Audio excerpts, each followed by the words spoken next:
பிரபல பாலிவுட் நடிகை Sydney Sweeney நடித்த ஒரு ஜீன்ஸ் விளம்பரம் அமெரிக்காவையே ஆட்டம் காண வைத்துள்ளது. சமூக வலைதளங்களில் விவாத பொருளாகியுள்ள இந்த சர்ச்சைக்கு காரணம் என்ன? விரிவாக பார்க்கலாம். குறுகிய காலத்தில் ஹாலிவுட்டின் நட்சத்திர அந்தஸ்தை பிடித்தவர் சிட்னி ஸ்வீனி. தனது வித்தியாசமான முயற்சிகளால் கவனம் ஈர்க்கும் இவர் சர்ச்சைகளில் சிக்குவதும் வாடிக்கை. அண்மையில் தான் குடித்த நீரை கொண்டு உருவாக்கப்பட்ட சோப்பிற்கு தானே விளம்பரமும் செய்திருந்தார். அதன் தாக்கம் ஓய்வதற்குள் ஒரு பூகம்பத்தை கிளப்பியிருக்கிறார் சிட்னி.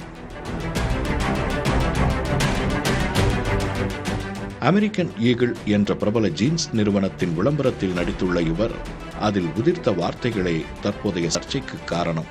இந்த வீடியோவில் ஜீன்ஸ் என்பது பெற்றோரிடமிருந்து குழந்தைகளுக்கு கடத்தப்படுகிறது என கூறும் சிட்னி ஸ்வீனி, அதுவே நம் முடியின் நிறம், கருவிழியின் நிறம் மற்றும் குணாதிசயங்களை தீர்மானிக்கிறது என்கிறார். சிட்னி ஸ்வீனி சிறந்த ஜீன்களை கொண்டிருக்கிறார் என்ற பொருள்படும் வாசகத்துடன் நிறைவடைகிறது இந்த விளம்பரம். இதில் ஜீன்ஸ் என்ற சொல் உடையை குறிப்பதோடு அல்லாமல் மரபணுவையும் குறிக்கும் ஒப்புரியுடன் கையாளப்பட்டிருப்பதே விவாதத்தை எழுப்பியுள்ளது. வெள்ளை இனத்தவரான சிட்னி ஸ்வீனி நடித்திருப்பதன் மூலம் இனவெறுப்பை இந்த விளம்பரம் அப்பட்டமாக முன்வைப்பதாக விமர்சனங்கள் எழுந்துள்ளன. வெள்ளை சருமம், வெள்ளை கூந்தல் போன்றவை அழகியலுக்கான அளவுகோலாக கட்டமைக்கப்படுவதாகவும் கருப்பின மக்கள் கொந்தளிப்பை வெளிப்படுத்தியுள்ளனர்.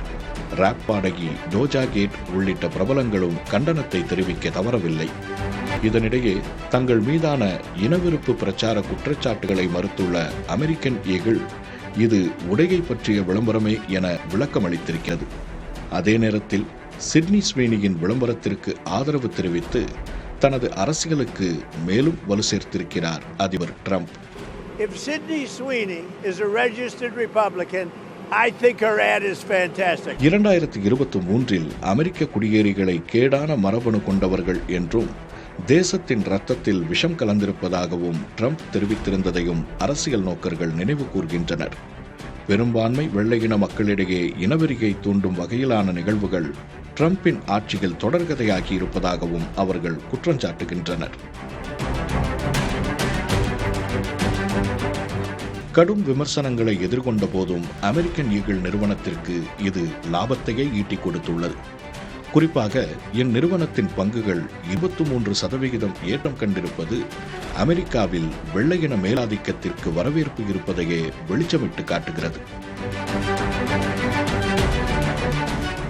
கருப்பினத்தவர்க்கும் குடியேறிகளுக்கும் எதிரான இந்த மனநிலை அதிகரித்திருப்பது சமத்துவ சமூகத்தின் சான்றாக காட்டப்படும் அமெரிக்கா மீண்டும் பின்னோக்கி செல்கிறதா என்ற கேள்வியை எழுப்பாமல் இல்லை.